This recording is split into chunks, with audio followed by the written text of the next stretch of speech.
Say, man, it's the war zone. But we talking about child support tonight. Say, I need some theme music, man, for real. I need some new theme music, man. It's what it is, though. I want to welcome you to the hottest show in social media history. It's the war zone, baby. Tonight we talking about child support. Who the gold digger, the man or the woman?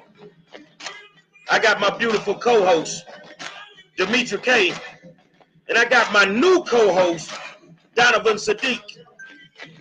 And bruh, we're gonna introduce her in a second, but we done brought the lawyer on the show too. So if you got some questions, you're gonna be able to ask a real live attorney tonight, bruh.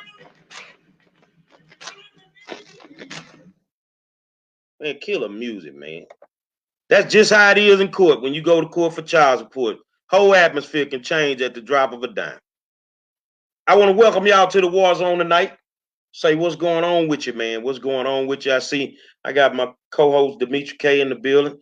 My new co-host Donovan Sadiq is in the building. And young lady, if you could do us a favor, introduce yourself. She getting her mic unmuted, y'all.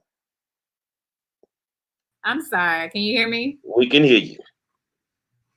Hello, everybody. I am so excited to join this conversation about child support. My name is Brenda Durun. I am a licensed Texas attorney practicing primarily in Harris County and surrounding areas.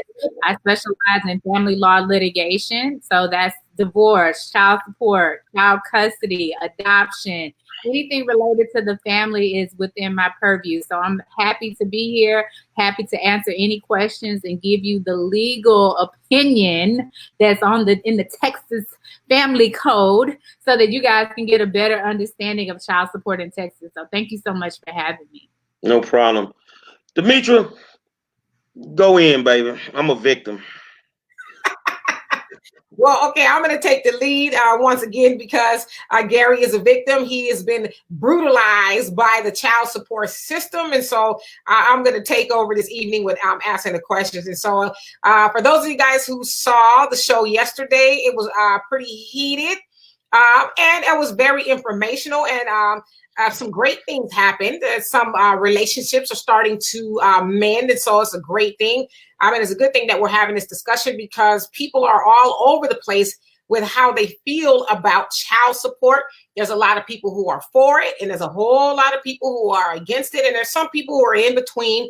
And so what we're going to try to do tonight, as well as get to some of your comments. Now, I know there's a lot of them. I think we had, about 500 or so more. Easily.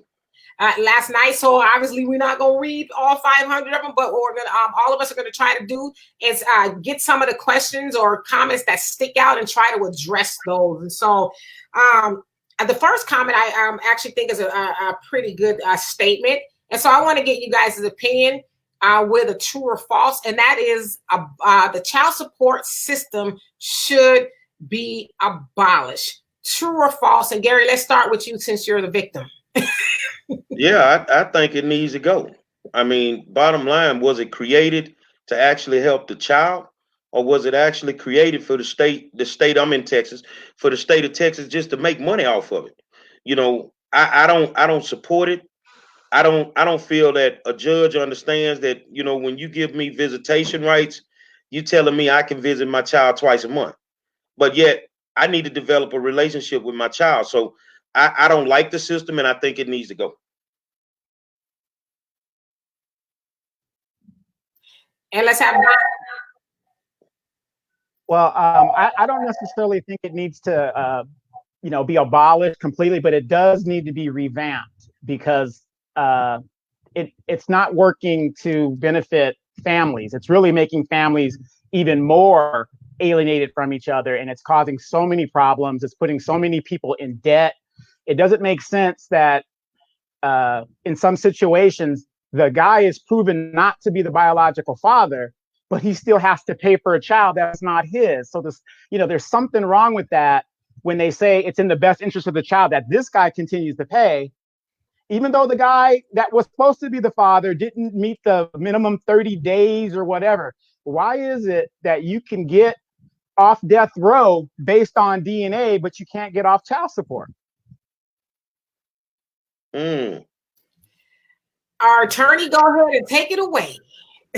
Listen, I'm listening to some of these opinions and my mind is blown. I'm gonna answer your question. The answer to that question is false. We need child support. The problem that we're having is there is a lack of education, a lack of knowledge about how the child support system works, how the Office of the Attorney General works. And I don't think a lot of people understand just because you're paying child support does not necessarily mean that the Office of the Attorney General has to be involved. So I'm going to say that it does not need to be abolished, that we need to educate more people, and that we need to understand why child support is here and how does it work and what rights do obligors, the people who are paying child support, have when they come into situations that create problems for them in their lives.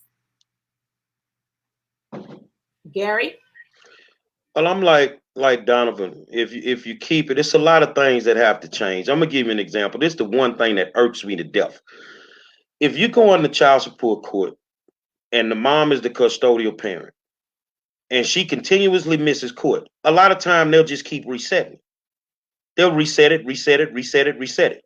The first time the father missed the court, default judgment, and they sting it. All you got to do is miss court one time and not be the custodial parent, and you're going to get got. I think if we keep it, a lot of things have to change. All right, so let's have the attorney answer this one. Someone wants to know, if the custodial parent drops the child support, can they pick it back up, I guess, at a later date? That's a great question, and I'm happy to answer that. People have to understand there is a difference between having the Office of the Attorney General involved in your case and having a private lawsuit where parents have agreed to some amount or had a trial to determine what the amount of child support is supposed to be. When the Office of the Attorney General is involved, mom is not necessarily the petitioner. It's the state of Texas. And so as the state of Texas, in filing an enforcement or doing what they need to do to make sure that child support is paid, mom is essentially a witness in the case, if you will. And I'm just saying this so people who are not licensed attorneys can kind of understand why there's resets. So if your witness is not available, a lot of people know about criminal trial. If the witness is not available, then they're going to reset it until that witness is able to appear. And so if it is the Office of the Attorney General case, absolutely, they will reset it. However, there's another part of that I think a lot of people don't understand is a lot of times dad is just coming to court, or mom, whoever the obligor is just coming to court, and they're not filing anything in court. And so if you file something in court and you show up to court, you may actually have remedies available to you, to get a default in favor of you. Okay, so I want to ask this also as a true or false question. If I can't see my child, then I shouldn't have to pay. True or false? And let's start with, I want to always get the attorney last because you're going to bring like the knowledge and like the real deal. So let's start with Donovan. You're always going to be the parent. So you should always have access to your child if you're paying or not. Unfortunately, you've got some women that feel, I carried this child for 9 months, it came out of my body and I've got the jurisdiction and this is how it's going to be. But if a lot of people would realize that it takes two. I'm not an attorney, but I believe that either parent should always have access to a child. And I believe the attorney would say this, even if I was in prison right now, I would still be able to have visitation to my child if I work it out to where she could bring him up to the prison or whatever is going on. Demetri, can you repeat the question? If I can't see my child, I shouldn't have to pay child support. True or false? That's like a open-ended question to me because that could go both ways. If he's not paying, then I'm not going to let you see your child. And I think it's BS both ways. I mean, you still are a parent, so you still need to handle your financial obligation. You see what I'm saying? But the moms who, oh, he's not paying, I'm not letting him see his kids, that's not right either. So I think that you still should be able to see your child. You still should force the issue, even if you can't pay. I mean, if you can't pay, you still should be able to see your baby, because it's about relationships. It shouldn't be about money. So let's hear from the attorney. So once again, I think it's important that our followers or the people who's watching this tonight understand the dominating law when it comes to child support, possession, and access of a child. And that's going to be the Texas Family Code. In the Texas Family Code, the theory of the whole Texas Family Code for children is what's in the best interest of the child. And when we have child support and child custody, a lot of people, when they come into my office, let's say, for example, for a divorce, I have to let them know there's a difference. There's the divorce, there's the property division, there's child support, and then there's child custody. How are you going to be visiting with your child? Visitation and custody do not go in hand.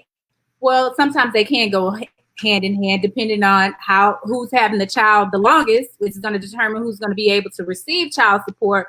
But they don't go hand in hand when we say, oh, he's not paying child support, so because he's not paying child support, he cannot see his child. That is incorrect. A mother or a father who is denying a parent access and visitation to a child has remedies in court. You can file an enforcement against that parent to have them held in contempt of a court order, to go to jail, to pay a fine, and you can also get additional time, which is called makeup time, to make up for that visitation that you lost. I don't think it's right for any parent to deny another parent possession and access of their child because they're unable to pay child support. There are remedies for your child support, and there's remedies for your possession and access. Okay, so somebody wants to know how can a non-custodial parent or the father, whoever it is, because it could be moms or dads, get custody or some custody of their child if they don't have any currently? And so I asked that to our attorney. That's a very great question. If you're trying to get custody of your child, it's important that you have some type of court order in place, because if there's no court order in place, mom can do whatever she wants to do with the child. Dad can do whatever he wants to do with the child. And if you call the police, they're not going to do anything because there's no court order to say who's supposed to have the child when. So it's important that you do get a court order. How do you do that? In the state of Texas, you must file a suit affecting the parent-child relationship. Attorneys call it a SAPSR. This determines who's going to be the primary caregiver. In the state of Texas, it's presumed to be in the best interest of the child for the parents to have joint managing conservatorship, which means both parents have equal rights to that child, unless there's evidence of something different. All right. So you want to file a suit affecting the parent-child relationship. In that suit affecting the parent-child relationship, we're going to determine who's going to be primary, who's going to have possession and access, which is the possessory conservator, right? Who's going to be paying child support in what amounts, who's going to be providing medical for that child, and any extra things that relate to the child and parent relationship. So the suit affecting the parent-child relationship is what you want to file in court to get custody and to get something on the books, so that if a parent is denying you access, you have a type of remedy in court to get you the relationship with your child. All right, and you guys, I hope that you guys are writing some of this stuff down, because we are very fortunate to have a very knowledgeable attorney on answering your questions. Because most people ain't gonna do it without a retainer fee. So exactly, you're getting a free consultation, and we appreciate it so much. So I'm gonna ask Gary and Donovan's opinion. Then I'm gonna go to our attorney.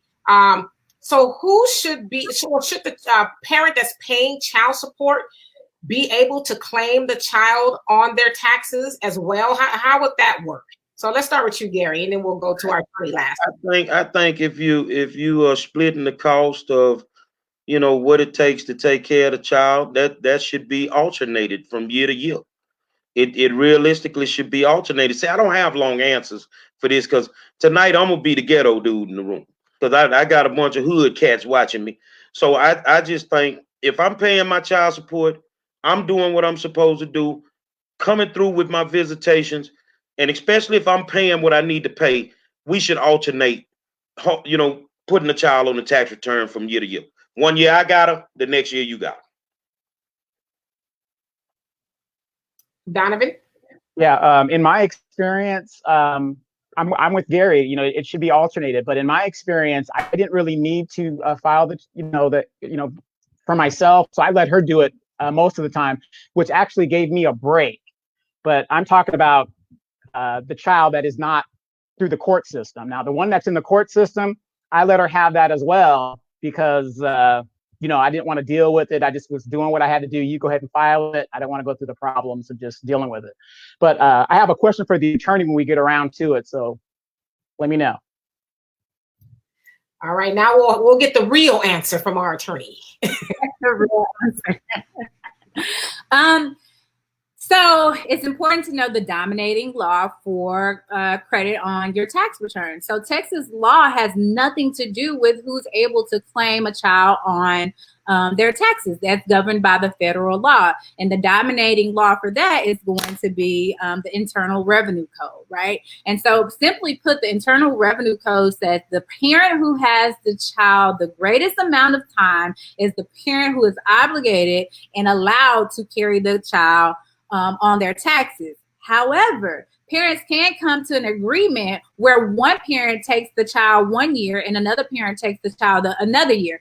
But this has to be an agreement with the parents. It's not going to be put into an order just because you mentioned it. It has to be an agreement because the federal law says the parent who has the child the greatest amount of time is obligated and allowed to carry the child on their tax returns. Now, I don't know if followers are able to see the link that I just posted, but I did write an article about this on my website, duranlawfirm.com, explaining what the law is and, who's supposed to be carrying the child, which goes to the new stimulus check, right?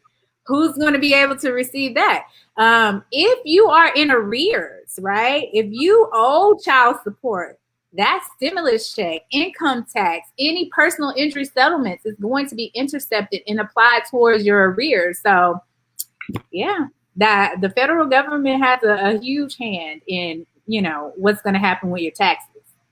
All right, and we'll keep the question to you. So someone wants to know, where should a parent who doesn't have custody and their child is in a different state, where should they go about filing for custody? So should it be in their state or the state that the child actually lives in?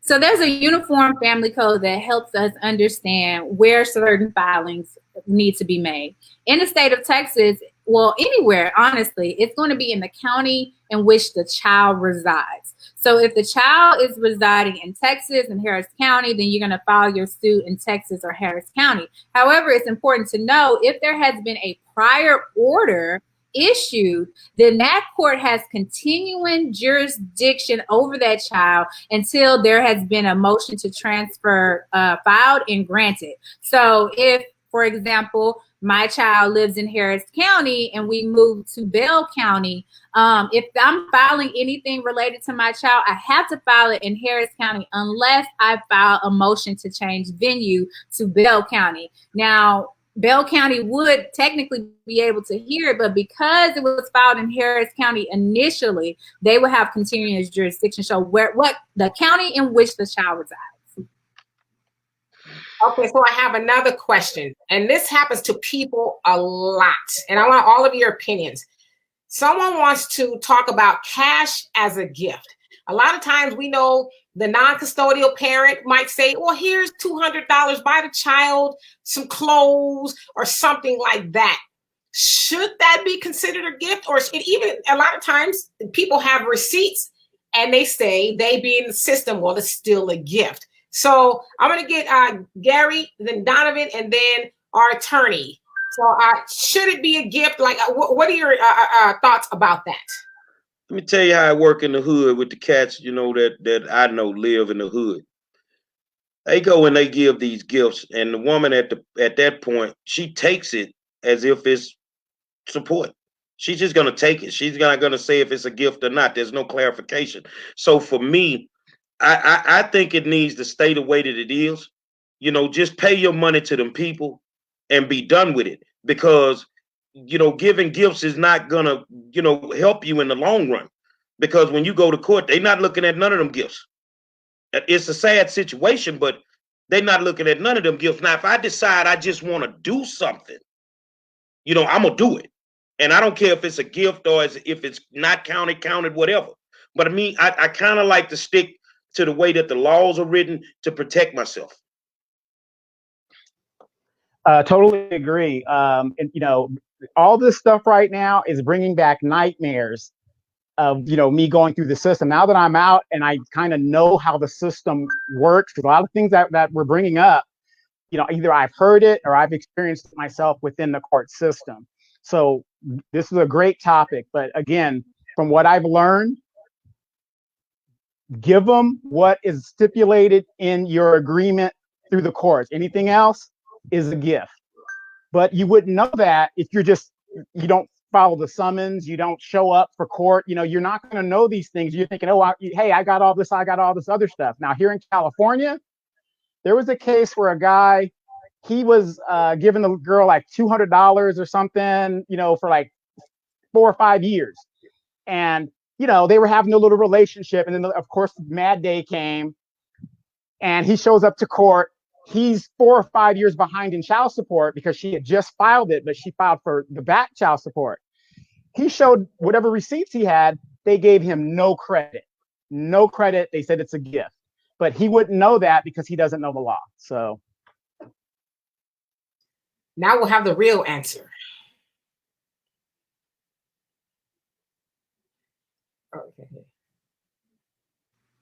Okay, can you hear me?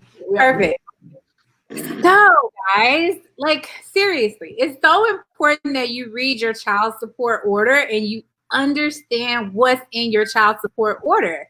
Most orders that I draft, orders that the Office of the Attorney General draft, it's going to have language in there that says anything outside of this, what you're ordered to pay, if it's not paid in the way that we've asked you to pay it through the Office of the Attorney General, it's going to be considered a gift and you're not going to get a credit towards your child support. So I always advise my client, if you want to give extra money, perfectly fine. Pay it directly through the Office of the Attorney General. So that's counted towards your child support that you owe. So if one time you get into a bind, you're not able to pay child support, you have money that you've actually been paying into your child support account and you don't run into these issues. But never, never, never give a mom money in lieu of child support unless you're really willing to just give that money to her, because you're absolutely correct. It is going to be considered a gift. Now, I tried to pull the language up to share on my screen, but I don't want to do that and mess up anything. But if you read your order, it says it in there. Anything outside of this is going to be considered a gift, and gifts are not going to be counted towards child support.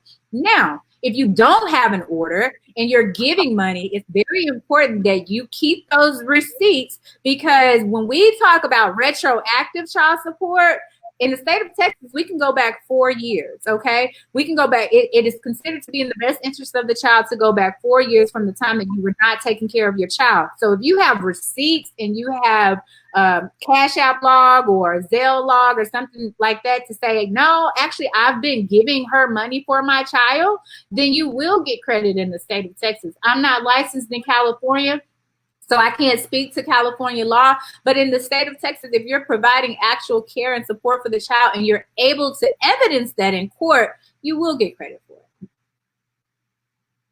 All right. So again, I hope you all are taking notes. And so someone, and I'm going to try to paraphrase it because I read it, it was long, but basically sounds like he says he's $30,000 behind in child support. He hasn't been able to make regular payments due to being sick or taking care of sick parents, and just a whole host of things. Life happens, right? And so he's also not able to see his child. So he wants to know, what can he do? The mom is not working with them in regards to the, what do you call it, arrears and all of that. So what can he do? Or if anything, what can he do? Once again, great question. Like we mentioned earlier, child support and possession and access are two separate things. I hate when moms try to use that as a way to manipulate dads and try to use that to not allow them to see their children. Because honestly and truly, what you're doing is creating a wedge between dad and the child, right? So if that is happening to you, you can file a motion for enforcement in court so that you're able to see your child. Once again, mom could be on the hook for contempt, which is if a contempt is found, she can go to jail. She can get a fine, and she can pay your attorney fee. And you can get makeup time for the days that you missed. Now, if you are in arrears, and you can't afford your child support at this time, you need to file a modification of your child support so that it reflects what you're making now. A lot of times people 2 years ago, you were working a really good job. During COVID-19, I told all my clients, if you're not working anymore, if you're getting less hours, tell me and we're going to file a modification, right? Because child support goes on what you're making, not what you were making or what you have, could make later on down the line. Is what you're making right now. So I would advise that person to file a motion for enforcement and file a modification so that he can get his child support reduced and address those arrears so that he can get a monthly amount that he's paying towards his arrears so that it's not so damning when he goes to court. All right. And I want to also say to you guys, this advice is free. I mean, it is just like you can't get better advice. Okay. So if you're having some issues, please reach out to her and her business and have her represent you. Of course, you want to pay her. Reach out to her. So okay, and I'll keep the questioning with you, attorney. So someone said that their payments are done. The child is grown, but the case is still active. What does that mean exactly, and how can they close it, I guess? The case is probably still active because this person has arrears that have not been paid up. So child support in the state of Texas stops at the age of 18 when a child graduates high school. It's done. However, if you owe money to the state, maybe mom was on TANF, maybe mom received some medical assistance through the state of Texas and you still owe money to them, you'll continue to pay. And if you owe arrears, you will still be paying child support until that arrears amount is closed out on. So there's nothing you can do but pay your balance. Sorry, wrong button. Okay, so the next question is, and I'll start with you, Gary. We'll go to Donovan, then we'll go to our attorney here. Sorry, let me add. If you have a good relationship with the obligee, the person who is getting child support, what you can do is file a form with the Office of the Attorney. If this is money owed directly to the parent, right? This is not money that's owed to the state of Texas. You can do a credit form, and basically she can waive out that amount of child support. Now, you got to have a good relationship with her because the money, if it's not owed to the state of Texas, that becomes a civil judgment against you for her as the petitioner, and you will owe her that money directly, but she can waive off that money if you guys are, in agreement. Okay. All right. Awesome. So the next question is, Gary, I'll start with you, Donovan, then we'll go to our attorney. If one goes to jail, should the payment stop? Do we make money when we in jail? In the state of California, you can get a good paying job on the yard for about 12 cents an hour. Your check can be $12 a month. If you want it, you can have it. Common sense tells me that if he go to jail, just let it go until he get out. Just let it go. See, but that's the vindictiveness of some people. They don't want to fight for legislation to change. Oh, he need to pay it. Well, what I'm going to pay it with? Commissary? What I'm going to pay it with? No, they shouldn't have to pay. Totally in agreement. If you're incarcerated, how are you supposed to work? I mean, it doesn't even make sense. I know that they do it to get father's attention, but to suspend a person's license so he can't go to a job, now you've cost me my job because I can't go. So again, we need we need child support. There's no doubt about that. But we have to make these laws common sense and make it make sense so it's beneficial to the child and to both parents. And to you? So I don't know if you guys, man, y'all are really getting like some free. My hourly rate is like $285, and y'all are getting like, okay. So I don't know if they just got this message, but I did another article about this particular subject. If you are in, like, guys, it drives me crazy because this is your responsibility. When you go to jail, you know your ass was paying child support. It doesn't magically fucking go away. Like, you know you were paying child support. So what you can do is contact the Office of the Attorney General. Every TDCJ has a form. And if you don't have that form, ask your mama, ask your daddy, ask your cousin to go to DurunLawFirm.com and go to the article and print out the form for you to let them know, hey, I'm incarcerated, I'm not working, I can't pay child support, so that they can reduce or suspend the amount of your child support until you return. It is your responsibilities. These fathers, these mothers, these obligors are not dumb. So it blows my mind when they say, oh, they taking advantage. Oh, they knew I was in jail. You can get it modified. All you got to do is do the fucking work. Well, here's the thing that I'm going to kind of go left on you with a little bit. I show up at child support. I ain't been paying my child support.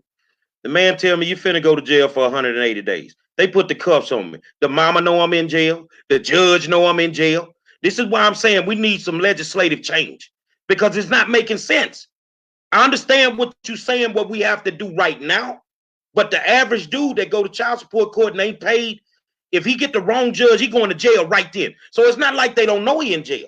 But like I say, if you can get a good paying job in jail, and if it was me, I tell that baby mama, make it happen with that $12 every month. Right. Real quick, somebody had a really good question. Like right now, a lot of people are out of work and they can't pay and the courts are closed. What do I do then? Once again, Lord, this is why I say it's not child support. It's not the Office of the Attorney General. Yes, there can be some legislative changes done, but the problem is lack of knowledge.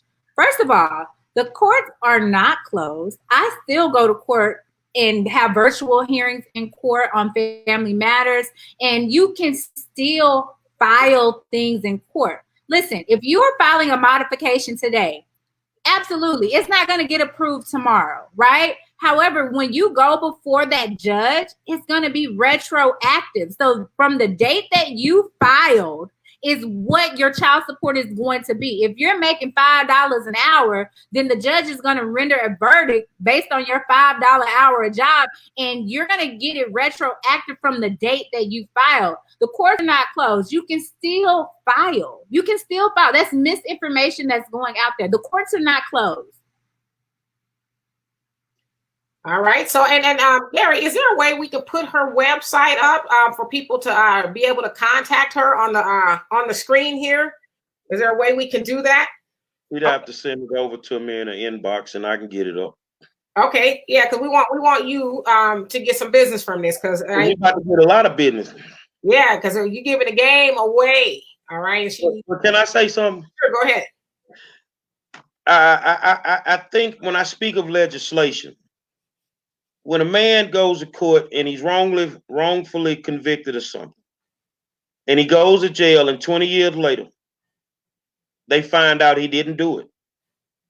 You know, they let him out of jail. If everything works the right way, he gets to sue the state of Texas. He gets money for being wrongfully convicted. There are a lot of guys that are paying child support for kids that are not theirs. And these women know these kids are not theirs. And then 14, 15 years later, they find out. This is where I'm saying there needs to be some legislation. Because at that point, if you knew it wasn't his child and you made him pay all, think about it, when they pay all that money, we don't get it back. We don't get a dime of it back. I think legislation, and I'm telling y'all, I'm calling the state rep when we get off this video, that there needs to be a new law put in place that these slick mamas with these games, you either go to jail or paying back every dollar that you took from it. I'm sorry. I'm sorry. No. You know what? I've seen some things like that. And let me tell you, you as a father, you have a right to get a DNA test before you sign a birth certificate, before you sign an acknowledgement of paternity. You have a right at any point to file, if you have any question in your mind, to file, to get a DNA test and request a paternity test. So, I mean, yes, we have moms out there who are vindictive and just nasty. And there are those situations where it's really messed up. But at the end of the day, I would hope that you know what type of woman you're laying down with, because if you do, you would know that maybe you do need to get a DNA test. I know a lot of men that come to my office and I'm looking at the women and they're telling me the stories about the things that they've done and the type of person that they are. And I'm like, so you didn't know this to begin with? You knew what type of woman this was. But I do agree with you, when there is a situation, you have to understand that criminal law and civil law are two totally different things, right? We're talking money and we're talking life. We're talking liberty, right?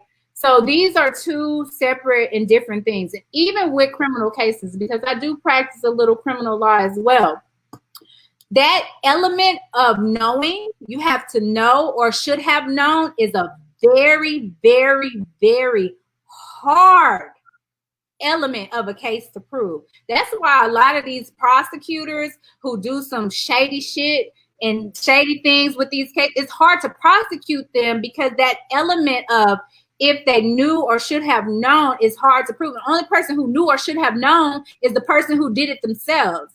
And so I see what you're saying, and I really do agree with it. And if there's any fathers out here that got kind of gypped and juked on that, I'm sorry, but you knew what type of baby mama you was dealing with. But here's my thing. It's called a level of trust. The same way women complain about prenups. Oh, if you love me, I don't need a prenup.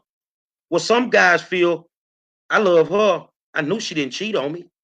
So when the baby comes, they just sign the birth certificate. So my problem with it is there are some people, because they have that gullible dude that believes that that's his child, knowing he's not going to sign it, know that that child is not for him. I know that because I have a cousin that did it 3 times. Well, you can get test at CVS and Walmart. I'm not with it. I don't really like this argument, because if there's any question in your mind that this child is not yours, DNA tests are just available on the I can go buy one right now if I wanted to. What I'm saying is, there are certain situations, and then I'm gonna leave this alone. If I'm married to you, why I need a DNA test? Now that's another problem. In the state of Texas, if you and I are married, you are presumed to be the father unless a DNA test says otherwise. So that is, something that's in the law that's kind of shady. I mean, but not really, because if I'm married to you, there's no thought that I'm cheating on you. We are a union, we're an institution. And so that should be your child. I have a case that I'm dealing with right now. I'm representing dad, but mom was married at the time of conception with his child. And we had to get dad to sign off on an AOP, acknowledgement of paternity, because he's not the father. But because the law says if you and I are married, any child born during that marriage, you are the presumed father. So, but there's also ways around it. There's a presumed father and an acknowledged father, and then an adjudicated father, which means there has been some type of filing in court. We've had a court order DNA test, and we know that you are the father. Presumed is just based on law. You and I are married, and so we're going to presume that you are the father. And then we have those acknowledged fathers. Acknowledged paternity is those fathers who just sign off on birth certificates just because they feel like, they are the father. But if you're not married, for the young guys, if you are not, my legal advice, if you are not married, I don't care who it upsets. If you are not married, or even if you are married, if you're dealing with a shady wife, if you are not married, for sure, DNA test before signing off on anything. Period. The end. I don't care. you know, if it pisses them off, so what? DNA test before signing off on anything, because the situation that you speak on is very, very common. Okay, well, let me ask you this question real quick. Let me just say this real quick, 10 seconds. I just recommend to the young guys out there that's listening to this, have sex at CVS so that you can get your condoms and your DNA test all at the same time. All at the same time. And for whoever is wondering, I wonder if the attorney has a son. Absolutely, I do have a son. I have an active child support case, and I represent myself in that case. So yes, I do have a son, and I am very much aware of what goes on in court. Right. Well, let me ask you this question in regards to the military, because I had a lot of troops that would come and they are being told that they're the father of this child, and the courts tells them you got so many days to prove your paternity. These guys are deployed to Afghanistan and all these other situations. Then they come back. I mean, you're a young military guy. You don't have a lot of money for attorneys and stuff like that. At the end of the day, he is presumed to be the legal father, and he should continue to pay. I mean, what do you do in a situation like that when you got women that are putting children on guys that can't defend themselves? They can't go get a paternity test. They can't walk into court because it was even in the news during the initial Gulf War. This guy was in a sub, and court in Michigan ordered him to be there within 2 weeks. And the military said, this guy is in a sub. He's not coming back for 6 months. He's not even going to come up to surface. Dogged him in court. Okay, so the question, the legal aspect of that is, you say that he was the presumed father. You have to be specific in your terminology, because for me as an attorney, presumed father means that he was married to this woman. Is that not correct? Yes. He was married to this person. Mm-hmm. So if you're married to this person, unless there's a petition for divorce or something, child support in the state of Texas, child support orders go away when you're married. They don't exist. And so I don't understand how he was paying. Like, that doesn't happen in the state of Texas. Well, what I'm saying is, somebody, if you and I had a child, right? And then I put you on child support, and 2 years later we get married. Guess what happens to that child support order? Gone. It no longer exists. Okay. Now, there's another thing that people need to understand, and this is Michigan that you're speaking of. I'm speaking of Texas. Right. We protect our service members. There's a Service Member Act. No order can be signed while someone is on active duty, period. If they're not there and we know that they're military, or it comes back that they were in military, guess what? That order is void. It does not exist anymore. So I don't know what's going on in Michigan, but in the state of Texas, that does not happen. And if it does happen, there's a remedy for that if they can prove that they were on active duty. Well, let me ask a question from the hood, because I'm getting the inboxes too. Well, what about the slick mama that's living in the house with the man, know he there, file child support on him just so they can get the free services from the state? That happened to my brother-in-law for 20 years. I told him, you crazy, because ain't no way I'm going to pay child support for some kids I'm living in the house with, just so she could get Medicaid. Well, you have to ask what type of baby mama you have and what type of father you're dealing with, right? Because that was a thought. Well, I mean, there you go. I mean, I can't answer that. See, me, I'm talking about this legislation, man. I'm going to Austin.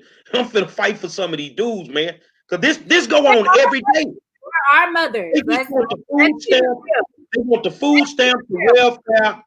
But they can't get it because you got this dude in the house and you put him on child support knowing he live in the house with the kids. Let's keep it real, Gary, because I appreciate that comment. And I want everyone to know, you're seeing this nice licensed attorney now, but I'm from the hood too, okay? We cut from the same cloth. Been there, done that, and was on TANF, temporary assistance for needy families. Been there, right? When you file that application, there is a requirement that the father is placed on child support. Why is that? Because that says if you are depending on the state to take care of you, why are you not depending on the father to take care of your children? So I don't feel like there's a problem with that. If you are asking they just throwing off the deck. If you are asking the state to help you and the father is not helping you, where's the disconnect? There's a problem with that. We know why they do it. So I'm gonna wow, that was I think we were asked the wrong question.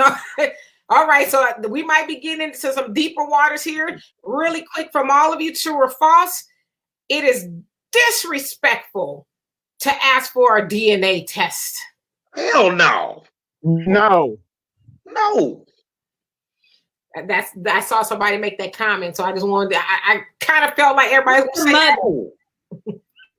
If you're not with a 24/7, get a DNA test. As a mother, let me tell you this. As a mother, so I got pregnant at 17. And there was a question from the father of my child, like, I'm just get a DNA test. It hurt to have that asked to me because you know what type of woman you are. You're like, how dare you? Like, I know what type of woman I am. However, at the end of the day, there's no question in my mind who my son belongs to. So if you don't have anything to worry about, then that should be, it shouldn't be a problem for you. But if you're a shady, vindictive thought out here doing all this extra stuff, then I can see how it would be disrespectful. Mm-hmm. You know, it hurts to have someone ask you that, but it's not necessarily disrespectful. And the people who take it as disrespectful are probably people who you want to get a DNA test from. Well, Alana says, y'all know darn well that's disrespectful. Gary Monroe says, I'm a disrespectful. Good in. All right, so let's move it along here. Okay. So Mos Def, one of the best rappers on the planet. I love me some Mos Def, but that's neither here or there. Mm-hmm. He actually moved to South Africa for a while because he said the child support system in America is just, it's crap for fathers. Because he said every time he got a new movie role or an album came out, the hits, baby mamas took him back to court and wanted more money. So my question is, how, and I'll ask our attorney first, how do modifications work? And how are they supposed to work? And is it fair? And I asked, so fellas, I'm going to ask you guys that question. So keep that in mind. Is it fair every time you get a raise, or it could be the mom too? Is it fair every time you get a raise that she should be able to haul you back in court? And so how does a modification work? Listen, Gary, I know you hate to hear it, but in the state of Texas, for child support, we are the best state to be put on child support in. You know why? There is a cap in the state of Texas on how much child support a person can get. Do you know Chris Brown's original child support order was in the state of Texas, and there was a cap. It is 20% of your net resources up to $9,220. So it doesn't matter if you're a millionaire or a broke nigga on the street. I'm sorry. There is a cap on the amount of child support a person can receive. Now, a court can deviate from that statutory guideline if there's a proven need of the child. So say, for instance, let's take Chris Brown or Mos Def or whomever, and this child requires to be flown out, to go see their parent. They require private schooling. They require security when they're out. Those are additional expenses that a normal child would not have. And so the court can deviate a little bit from that statutory guideline. But in the state of Texas, the most you'll pay is $1,920 unless there's some proven needs beyond what is considered to be in the best interest of a child. So I hate when people say, oh, baby mama's getting rich off of child support.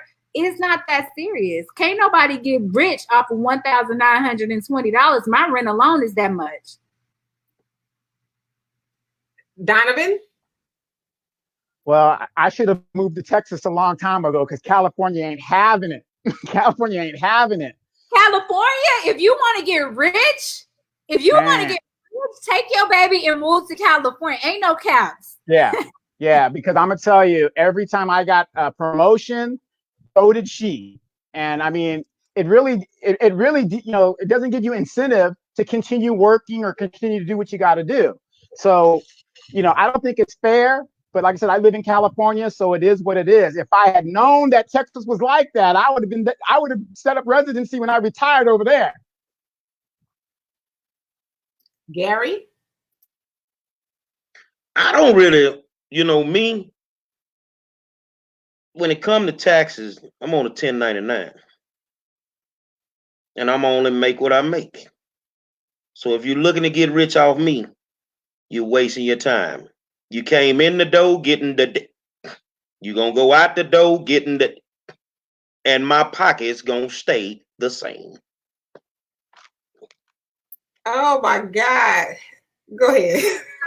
Well, let me just add to that. Once again, the Texas Family Code, because someone asked about modifications, right?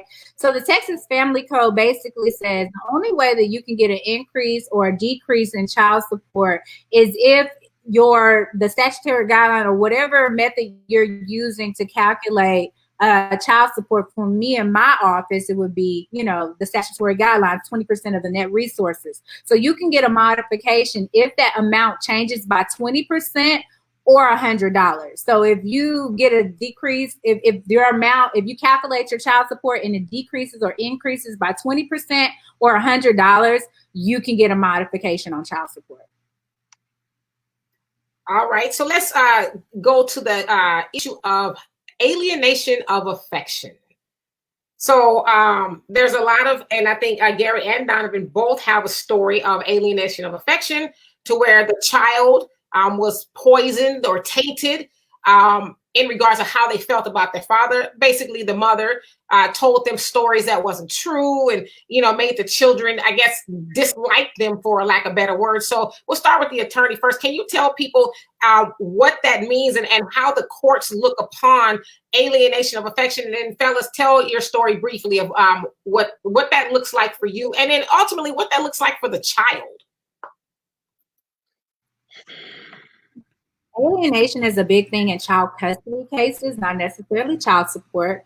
And we see that when one parent is pretty much, it's a psychological thing, right, with the child, where they're telling the child that the daddy ain't no good, that they're, not allowing them to see the father. It's multiple factors that you can get to show that there's some alienation of the child. So saying negative things about the other parent to the child, not allowing the other parent to see the child, just kind of making that parent not be a part of that child's life, not placing them or not letting them know what the child is doing if they're in extracurricular activities, not placing them as an emergency contact or something like that.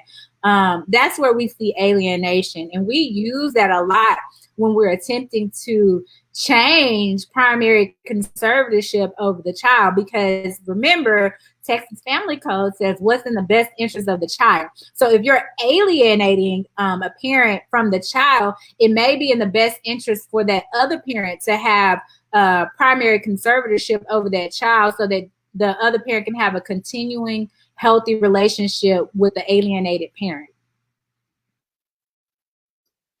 Gary, let's start with you. I see it all the time. I see the games that are played. I'm going to hold a kid because you ain't paying your child support, or, some people pay their child support and you just have an ignorant co-parent. I'm going to speak to it in this manner, that we all report to a higher power. We all do.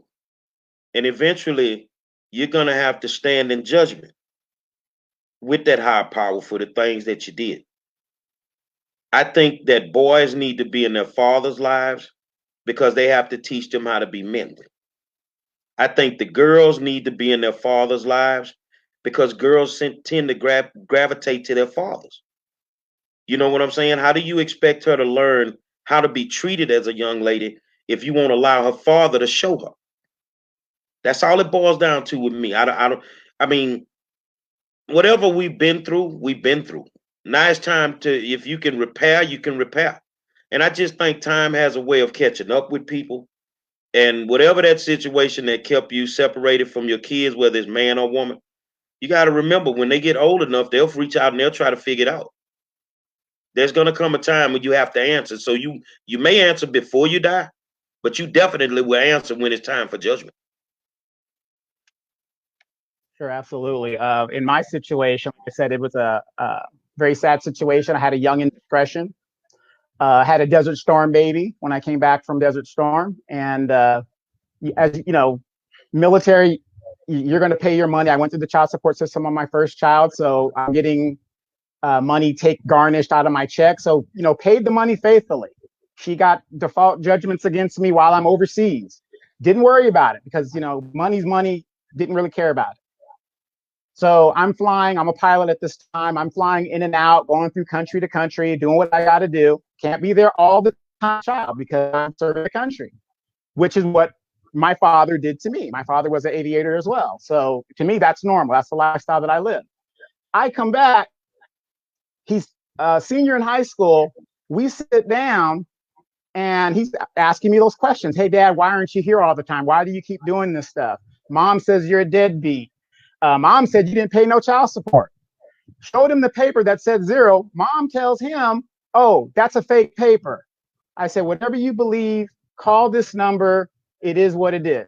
I just said, look, I'm in the military.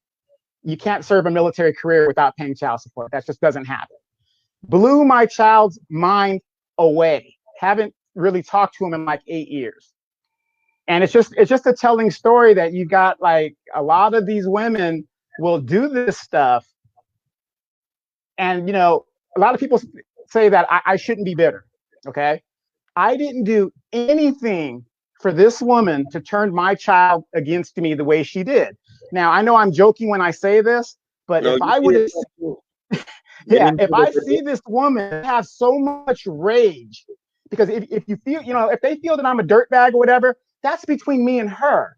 Why does he have to know that kind of stuff? And people don't understand why I get enraged if I ever saw this woman in my presence, because what she did to my child is you got the money. You had the money, all the money you wanted, didn't contest it or nothing. And you did this to my relationship with the child. And that's my horror story.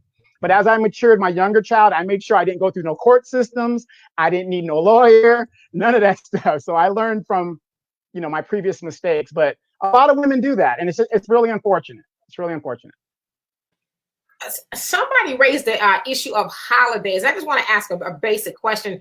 Why do you all think that's such a fight when it comes to the holidays or the child's birthday even? What's going on with that? Well, like I said in the beginning, man, I mean, whether it's holidays or taxes, let's just be fair and alternate them. I mean, this Christmas, they go to your house. Next Christmas, they come to mine. That's just being fair.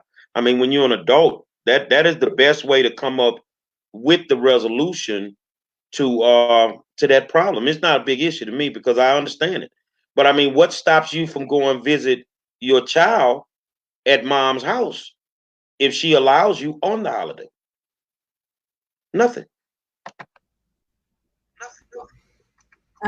So if you have a standard possession order in the state of Texas, you're absolutely right, Gary. You have alternating holidays.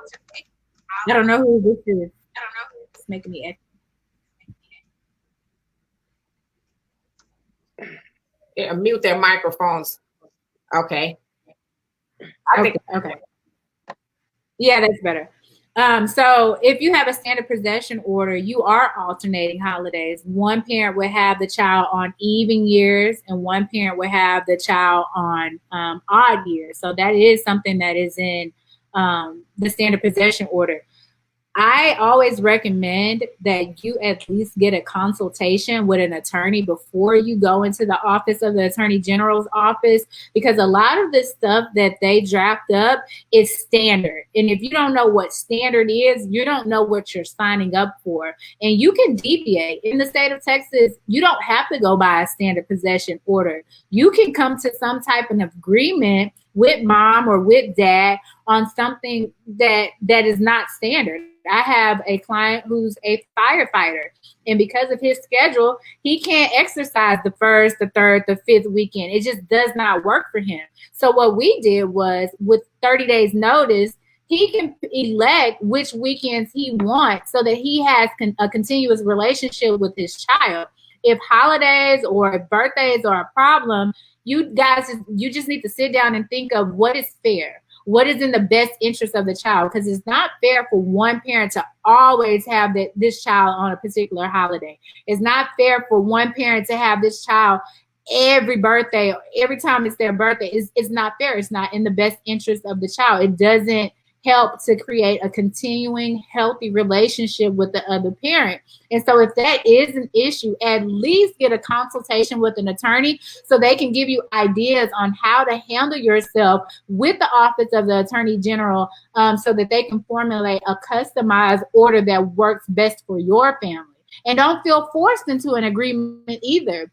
A lot of courts require you to go to mediation before there's a final hearing on the matter. 90% of my cases are handled in mediation. So maybe we don't agree now, but if we sit down in mediation and really discuss what the real issues are, what the real problems are, and we have a mediator who understands the jurisdiction in which they're practicing, right? They understand Harris County or Milam County or Bell County or whatever county you are in, and they understand what type of judge you're going before. They can kind of guide you and tell you, hey, if you take this to court, this probably is not going to work out in your best interest. You can believe me or not, but I'm here to really help you guys formulate a customized plan that works for you and your family. And that's another thing. In mediation, you get to determine what's in the best interest of your family. There's not a judge who can tell you this is what's going to happen. You and mom or you and dad get to sit down and say, hey, we know our family better than anybody. We know that, what this holiday is. Hanukkah is a huge holiday for us, but the judge doesn't know that.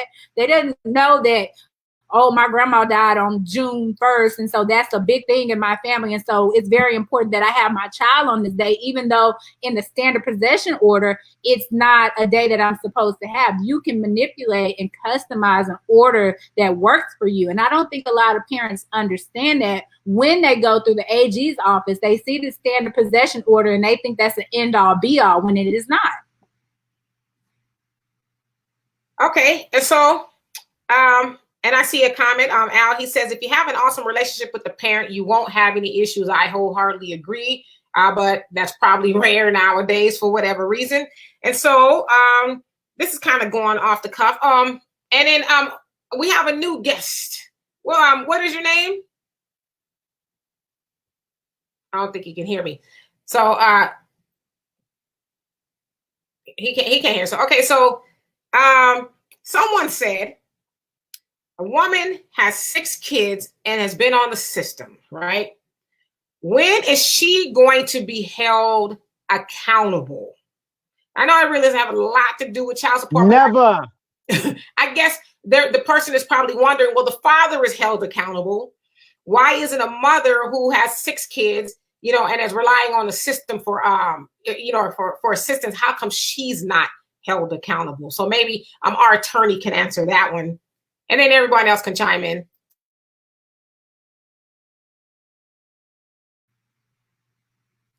I don't know why that's a question. I don't understand the purpose of that question. She has a right, a constitutional right, to have as many kids as she can have.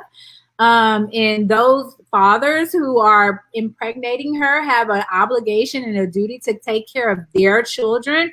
So the question can be, why is a man continuously having sex with a woman who has multiple kids if he doesn't want to be responsible for those children? I don't understand that question. I don't know why that's a question. I'll tell you what, if I see a woman that has like multiple baby dads, I run the other way. I mean, it's just... Hey, that's the All right, and Gary, what is our new guest name? Okay, we can't hear you.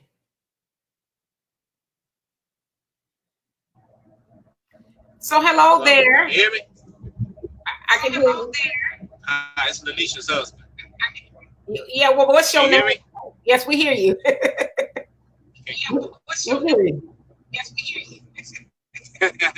This is Stacy. Stacy. Husband. Last night. Stacy. So yeah, we're having just a little bit of. We were on with you last night. I remember you. I was wanting your name because we never got your name, but we're having a little bit of difficulty hearing you. But go ahead. Oh, okay. So what did you want to add? Oh, I was just letting you know who I was. Oh, okay. All right. So Didn't have anything right now. Oh, okay. All right. So let's see. Gary.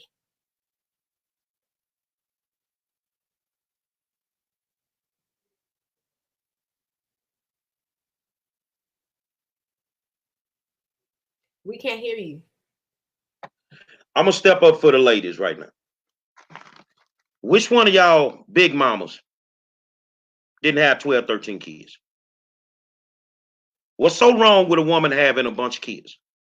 See, let me tell you what I do. When I walk through the door, because look like every wife I've had kids already. When I walked through the door, they became my kids, and I didn't care how many was in the house. See, you want to be a man when you're getting the pudding, but you don't want to be a man when it's time to take care of all the responsibilities. That's right. You better speak. I'm just being 100 with it. So if you walk up in there, see, remember that night you grabbed out the club? I bet you didn't ask her how many kids she had then. Then remember when you took her home and looked like the house was dark and all the kids were asleep? And then when you woke up the next morning with 7 of them running around? Welcome to the hood, homie. Welcome to being a man. If you could be a man and go get the cat, you can be a man and go get the bag. That's right. You better speak. You better speak. And then what about these men who have multiple baby mamas, who have 6 and 7 and 8 kids? What about them? Why isn't the system holding them responsible? So that is just a messed up question. Well, the system isn't holding them responsible because I still love him. I can change him. I'm going to be the one. You know how it goes. Come on.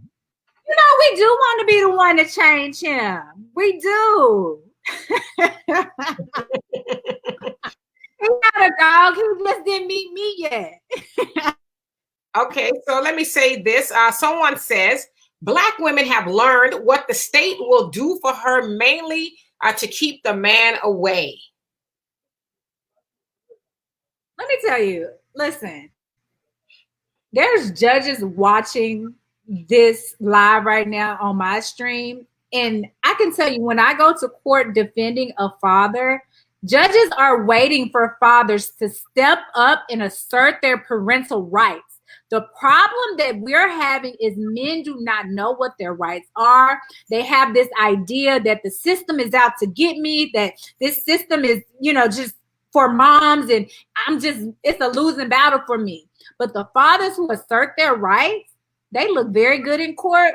And, not look very good in court, but they get the results that they want, because you have to fight for your children, period. If you're going into court and you're not liking what you see, then you need to get an attorney, or you need to figure out a way to fight for what you want, because judges are waiting for fathers to step up. They love to see fathers stepping up for their children. They want to see it. But don't you think that the stigma, especially for when it comes to Black men in courts, that's one of the main reasons we don't like to go to court, because of the way the system criminally keeps us from going to family court and dealing with what we have? Absolutely. I had to do a simple name change for my boyfriend. He's a doctor, right? He's a doctor, but when he was younger, he got in some trouble, right? And so when we went into court, we had to do a prove up, and he was just like very tense and tight because of the not the stigma, the experience that the Black man has in the criminal justice system. Now, I said that he's a doctor, not to boast or brag, but to tell you that there's a real problem with how Black men see the justice system, whether it's criminal or civil. But what I want men to know today is the civil system is totally different from the criminal justice system. It is not the same. It is just two totally different ball games. All right. So we're going to address the question or the comment rather on the screen. And Alana says, why does it specifically have to be Black women? A lot of y'all men sound hurt. Now, maybe not all of y'all on the panel, but some in the comment section. So how do y'all want to address that? And I'll go to the... Well, let me address that real quick. And I can only speak for myself. We're specifically addressing Black women because that's all I ever date. So I can't speak on anything else. So that's speaking for me. So that's my answer to that question. Like I said last night, I've never dated outside of my race. I was never attracted to anything except Black women. Now, I will say this. Let me tell you, whether you know it or not, Alana, you know what it feels like when a father has never taken his daughter to a father-daughter dance? You know what it's like when a father has never seen his child take their first steps? Do you know what it's like when a father has not walked his baby into the first day of school? It's a lot that goes on. It's a lot of hurt that has been issued out. And that goes both ways because it could be the woman in the place of the father. So there are people that are they go through child support and the issues of it, and it's a game. But to some people, it's really not.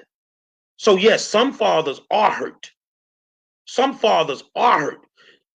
To not be able to interact with your child because this adult has a problem with you. Because you don't want to be with them anymore. That's not right. It's just not right. Stacy, what do you have to add to that?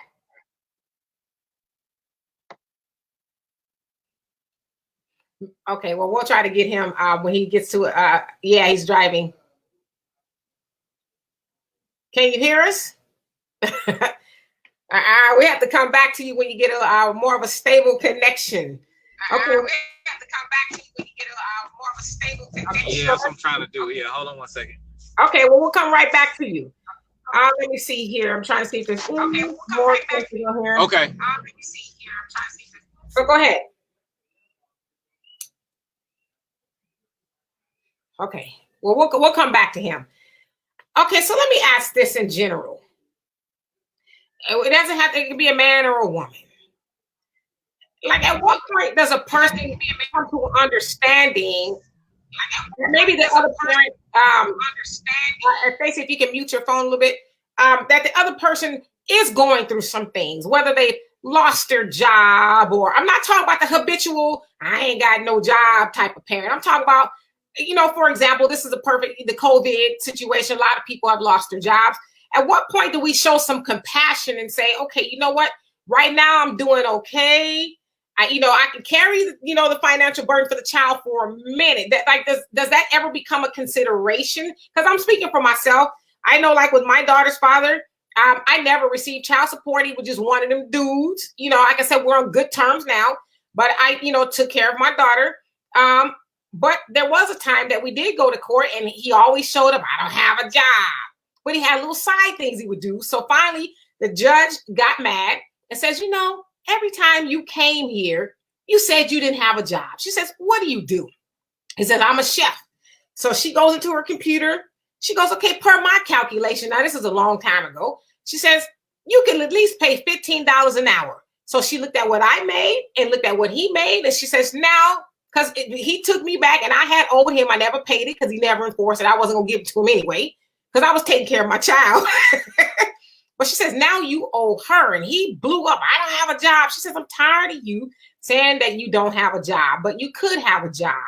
So, but So I was that type of parent for a while that said, okay, I know he doesn't have it. And, if I put him in a system, it's going to cause him some hardship.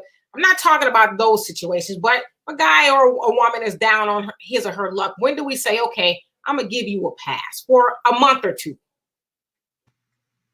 So once again, if you already have a child support order, you can file a modification with the court.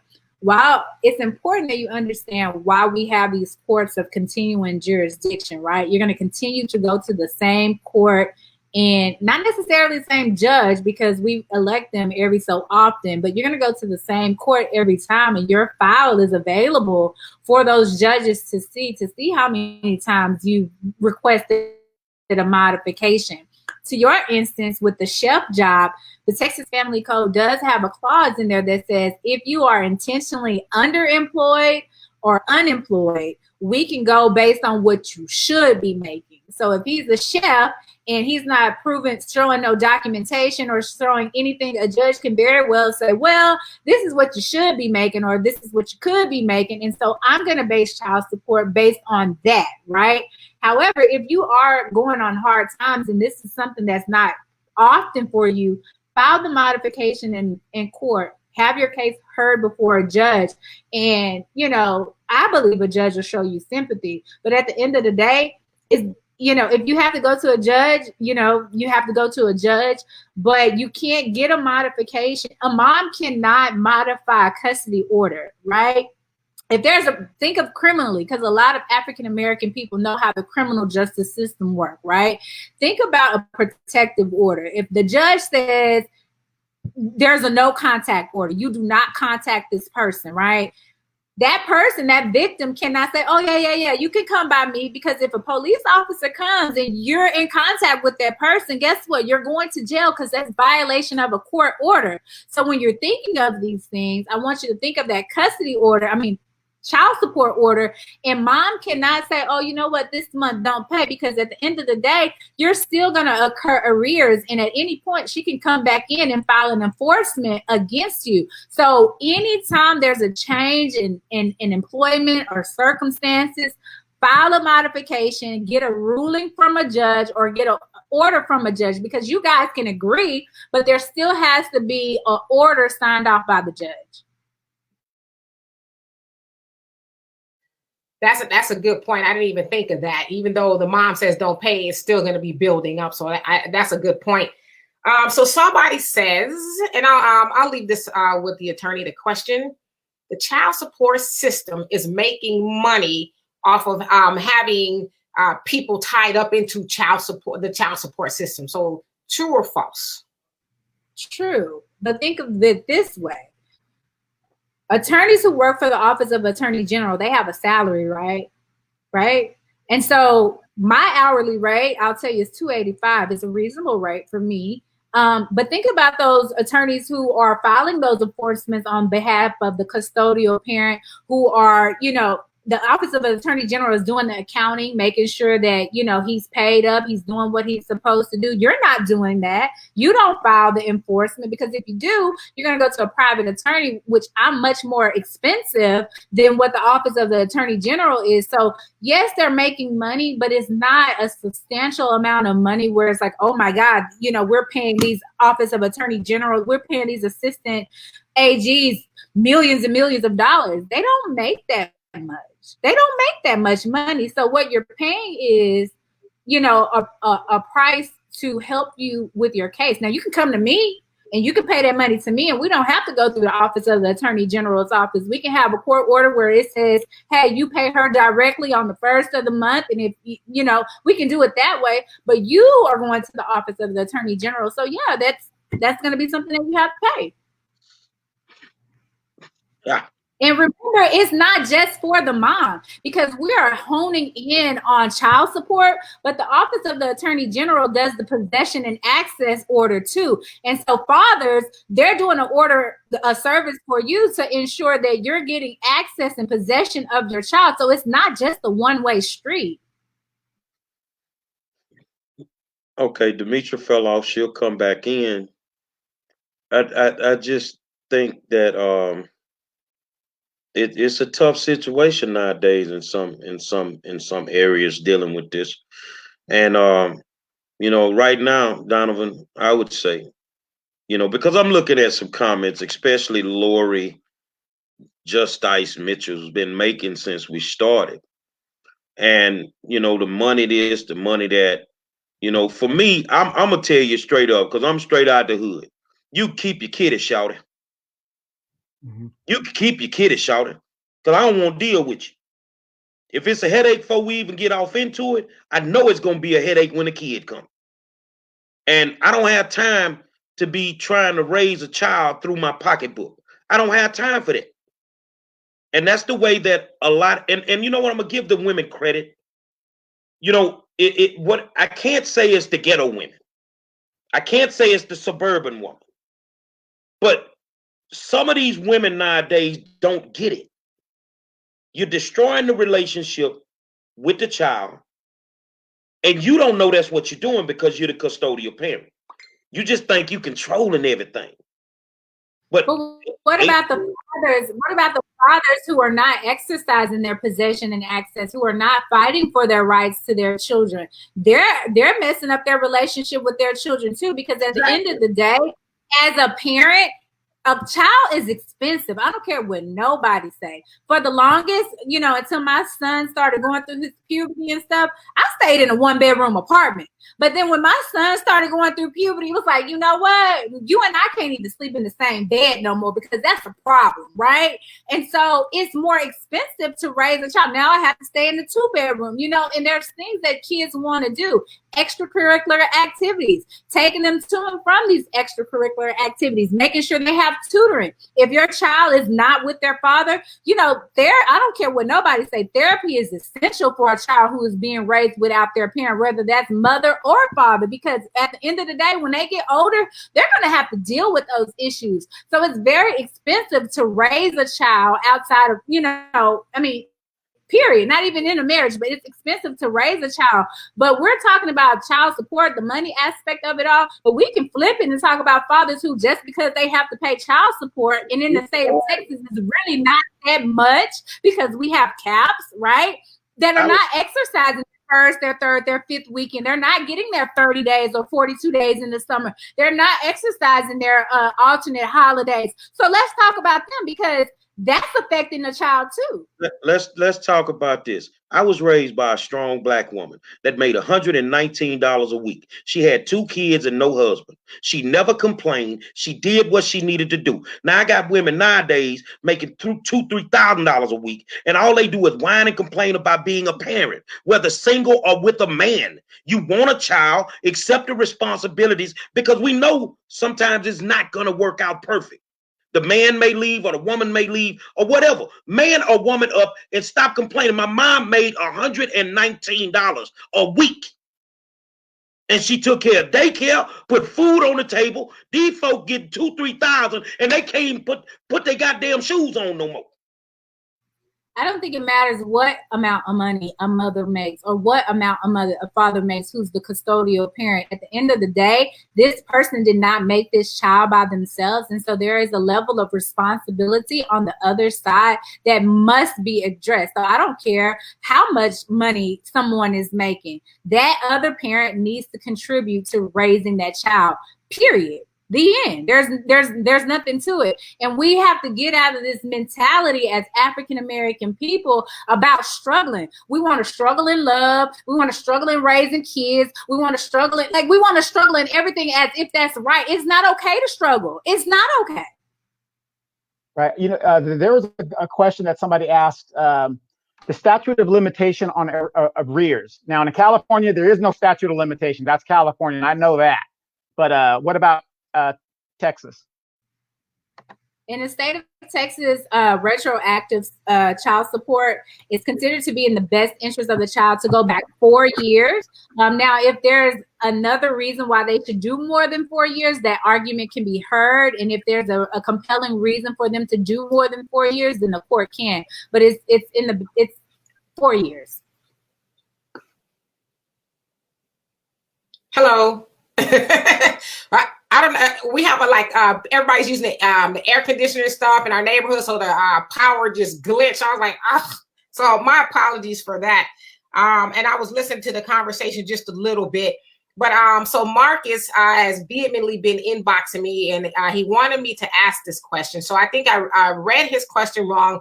And basically earlier, this is in regards to the $30,000. He says that he owes $30,000 in back child support for a child that he has never met. And so the mom has been dodging him and all of that. So what does he need to do? Is it a lost cause at this point, or? So he's never met the child? Why? It says it sounds like the mom has been dodging him. From what I understand. So he needs to. Is there a court order in place? Sounds like there is, because he's $30,000 in arrears. So what I would do is I would file an enforcement in the county in which the case was first, wherever the child support order came out of, file a motion for enforcement so that he can actually see this. But the child is 18 now, right? The child is 14. So he said he's been paying on and off, but not consistently. I guess that's why he's accrued to $30,000. The obligation doesn't stop because you did not see the child. There's remedies in place for you to see your child. So if you care, if you want to see your child, file a motion for enforcement so that you can see your child, so that you can possibly, if there's, you can place geographical restrictions on them. If she's dodging you, you can bring that up to the court and say, hey, this woman has been dodging me. I think it's in the best interest of this child to put geographical restrictions so that I can have a continuous relationship with my child. I don't have to worry about her dodging me in the future. And you can get makeup time for all the time that you were unable to see your child. So it's up to you if you want to see your child. It's not up to her. It's up to you. If you want to do it, file the enforcement. Okay, so I see that we have Lanisha and Stacy on. Well, what did you guys want to add to the conversation? Because we've been here for about an hour and a half now. What did you guys want to add? I think they're frozen again. So when you guys become unfrozen, then we'll hear from you. So I'm trying to get to some of these other comments because I know that people had a lot to say. And then it's a hot topic. It's a hot topic. I can see. Let me see. I had a question on here. So someone asked sort of a fun, maybe not so fun question. What if someone hits the lotto? How would they go about those? Is that move to Argentina? Run. Run. Yeah. How does that work with the lotto? We went half on the paper. We even went half on the ticket.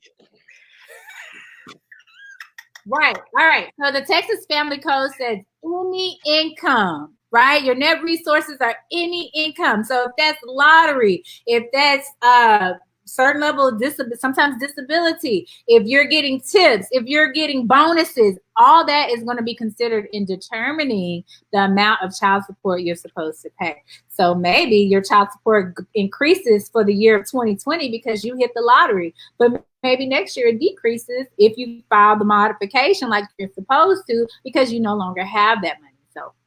So why don't you hit the lotto, and as soon as you know that ticket is good and you got that money, call them people, and I want to pay off all my child support. And they're your money, and I'm gone. Now it come out in the paper. Gary Monroe won the lottery, and you is paid, and I don't have to deal with you. Right. Yeah, but isn't there always a lot of cases where like pro athletes, especially NBA players, they usually file once they're out of the league or that the normal.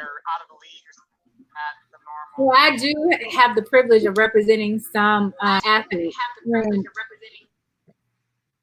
There's an echo. Yeah, it needs to be muted. People need to.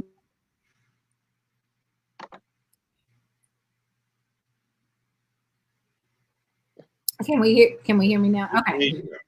So with celebrities, depending on their salary, depending on their contract, depending on different bonuses, a lot of times what we do with them is become to a mediated settlement agreement. So we don't have this back and forth. We understand that their income is going to change, that they're going to get certain bonuses. We can't always calculate what their bonuses are going to be. And so in mediation, what we do is come up with a number that is reasonable and works for both parties. If not, we have to go to court for it. But 9 times out of 10, most athletes find a way to settle their case in mediation. They don't want to go to court. And so they'll figure it out that way. And we can put a clause in the mediated settlement agreement. Remember, that agreement is binding. You can't really change it. We put a clause in there that maybe in 2 years we'll, recalculate what child support is or something like that. But those people are different. Usually they can buy out their baby mamas and they can give them whatever it is that they want. And so they don't really have those type of issues.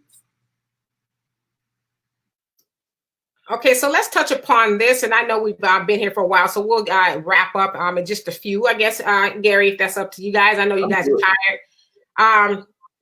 So we know, even though parents have a custody order, right? The judge has sealed it and said this is the way it's going to go. Non-custodial parent shows up to the visitation. And the custodial parent says, well, you know what, we had plans. My auntie, baby sister and them, it's they birthday party or whatever. And so you can't get the child. All right. So father, mom, whoever is the non-custodial parent calls the popo and say, hey, I have a court order. I need you to get over here and assist me with getting my child. Now, I know in California, police officers may or may not intervene. And a lot of times they're like, you know what? You just got to take them back to court.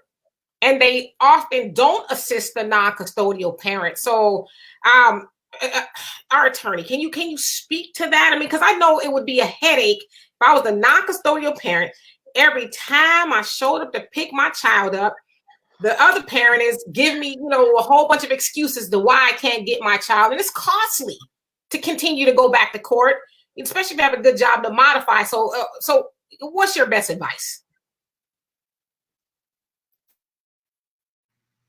I keep trying to pull up one of these orders that I have to share the screen so that I can show people. But in your order, there is language that says there's a notice to peace officers.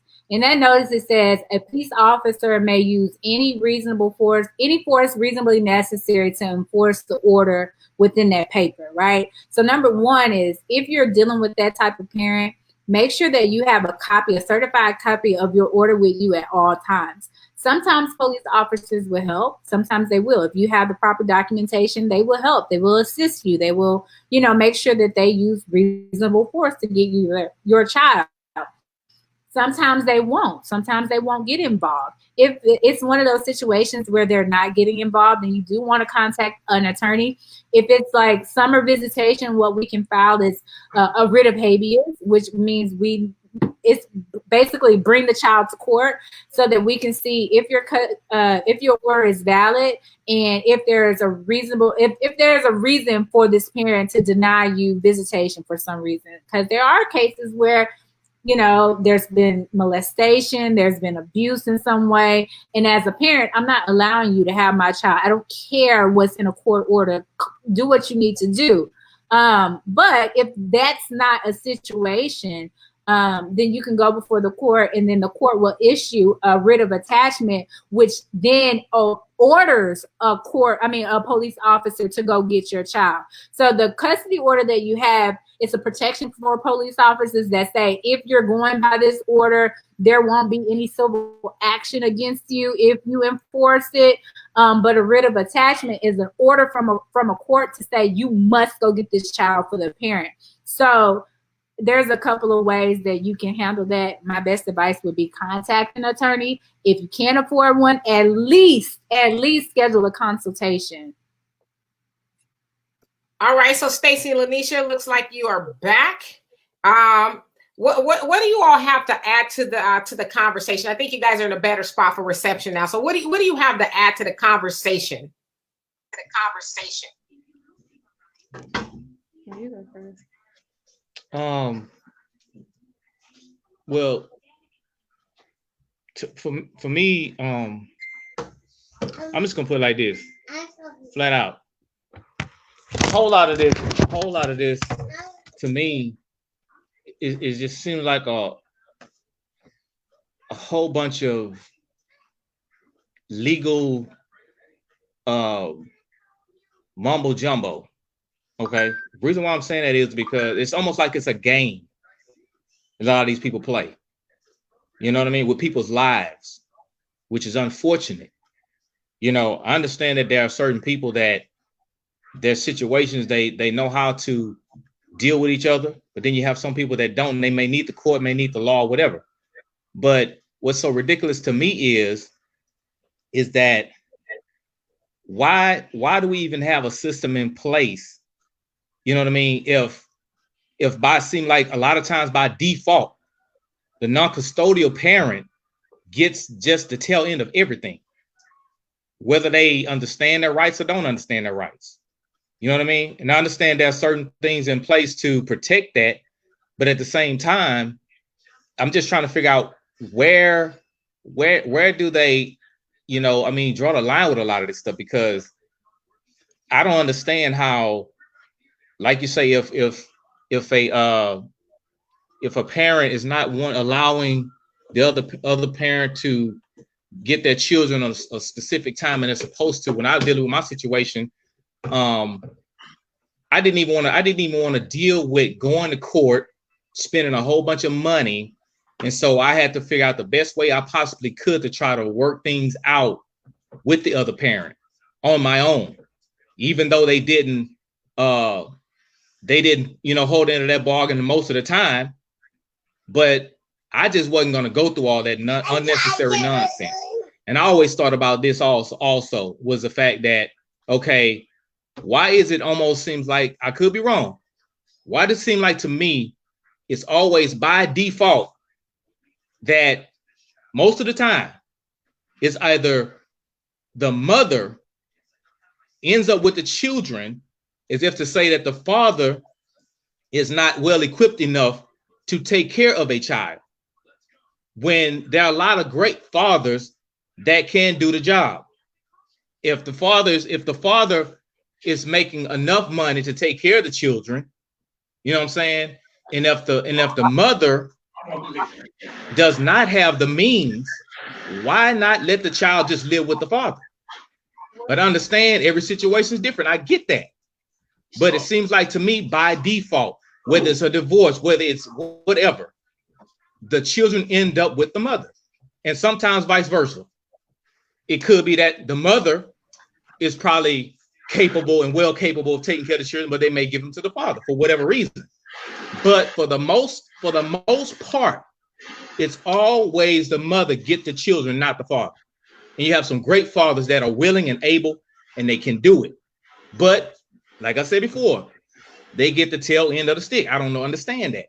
Why is the system set up that way? Well, it may not be. I don't know. I'm just saying. I don't understand. I don't get it. So this is what we're going to do. We're going to allow the attorney who has been so gracious. And can you guys mute your phone? He has been so gracious and I mean just super helpful and answering all these questions. We're going to allow her to address that. And then also want you to address ultimately what should people do to avoid child support, right? And then please give the people your information, because I saw a couple of people on here say that they needed to contact you. So give them all your information in order for them to do that. So we're going to allow our attorney to have the last words.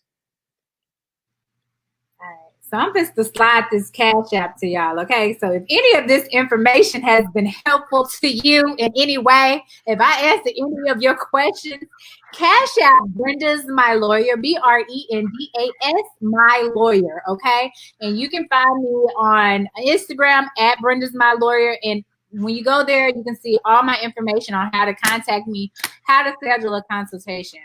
I think his question is... Do me a favor, type that in the comment section so people can see it. And Gary, maybe can you pin it so people can see that? Yeah.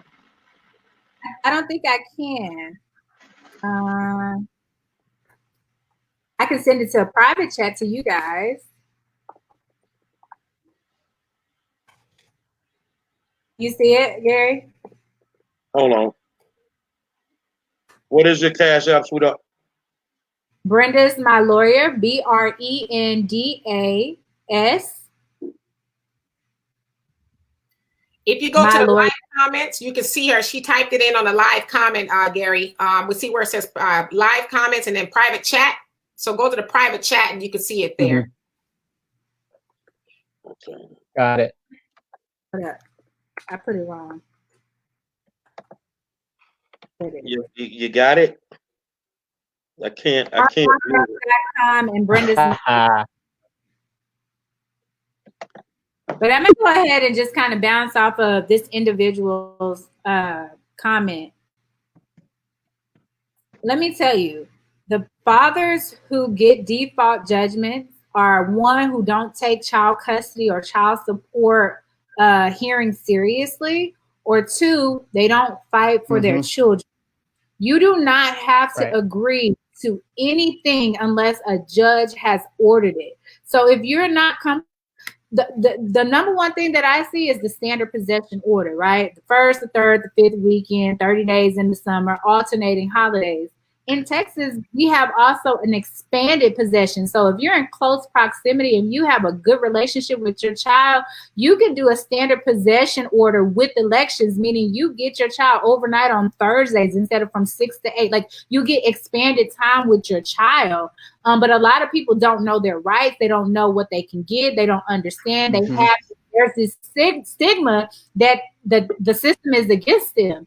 But let me tell you, my clients and the people who come through my office, they're fighting for their children. And so they get so much more than the standard possession order. He made a comment about mothers always getting primary custody. That's not right. I hate to talk about my losses, but I recently lost a case with mom, who was the primary caregiver, to dad, who wanted custody of his child. And it wasn't anything that we did wrong, but the standard is what's in the best interest of the children. Are you in a stable environment? What is your work schedule like?